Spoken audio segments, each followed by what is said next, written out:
Баршаңызға қайырлы күн, менің сүйікті көрермендерім.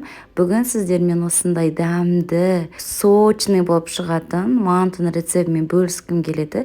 Ең қызығы, бұл манты варкасыз, яғни табада ғана пісіп шығады. Анамыз бізге балалық кезімізде осындай мантыны жиі жасап тұратын.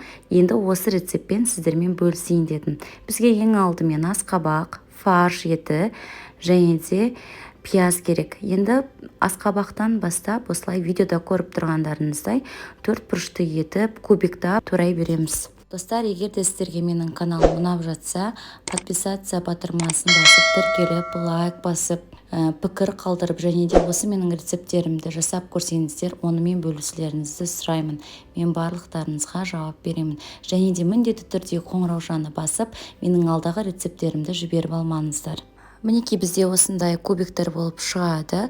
Асқабақты орташа кубиктармен турай беріңіздер. Қатты кіші болудың қажеті жоқ, өйткені жаңағы табада езіліп кетуі мүмкін. Енді осылардың барлығын 4 бұрышты етіп турағаннан кейін тұз, бұрыш, паприканы 1 қасықтан салып, үстіне 2 ас қасық сұйық май тамызып, барлығын жақсылап араласқанға дейін араластырамыз. Достар, сіздер өздеріңізге ұнаған кез келген дәмдеуішті осы салмаға қоссаңыздар болады. Ендігі уақытта қанған, демалған қамырымызды алып жаятын боламыз. Қамыр туралы видеоның астында описанияда қалдыратын боламын. Яғни менің бүкіл рецепттеріме тек осы қамырдың рецептімен жасалады. Оны жеке бір видеода толықтай көре аласыздар.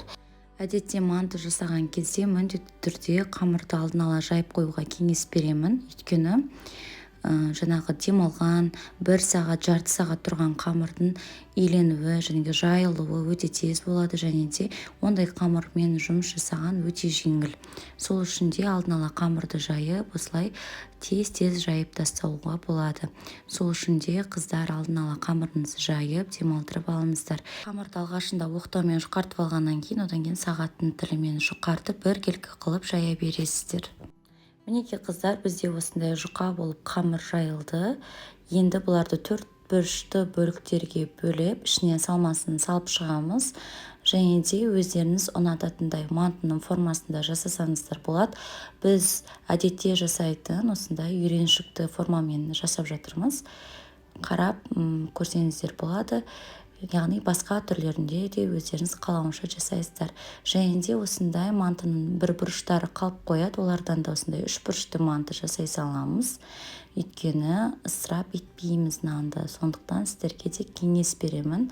Барлығын бір-біріне жалғап жасай салсаңыздар болады. Және алдын ала ысытылған табада 2 қасық шемішкені майын салып, яғни мантының асты тиіп тұратындай барлығын осылай тізіп шығамыз. Және оттың жылдамдығы да орташадан сәл жоғары болуы керек. Жаңағы салған мантыларымыздың түбі қызарыңқы, қоңырқай болып тұруы үшін.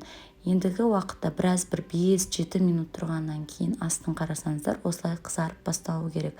Сол кезде мантыларымыздың бетін жабатындай жылы су құямыз. Және де осы кезде оттың астын сәл басып, орташа отта жаңағы мантыларымыз барлық суды сіңіріп пісіп шыққанша дейін табанын бетін жауып қоямыз.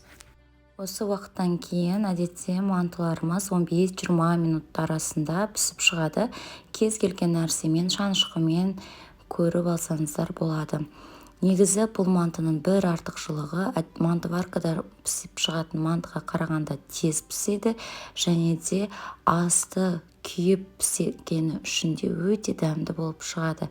Және де біз жаңа асқабақ қосқанымыз үшін сочный болып өзінің бір ерекше дәмі пайда болады. Ал пісіп шыққаннан кейін үстіне қалаған ас көк бұрыштарыңызды қоссаңыздар болады. Қосымша тағы да бір соустар қосып жесеңіздер болады. Егер олар болмаса да, өте дәмді екеніне мен сіздерге сөз беремін. Сондықтан сіздер жасап көріңіздер, және де қалай болып шықты екен менімен пікірде міндетті түрде бөлісулеріңізді сұраймын.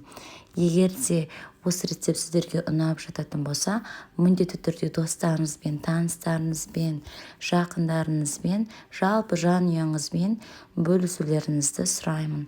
Мені жоғалтып алмас үшін міндетті түрде подписаться батырмасының ішінде болған қоңыраужаны басып қойыңыздар. Ал сіздерге ас болсын.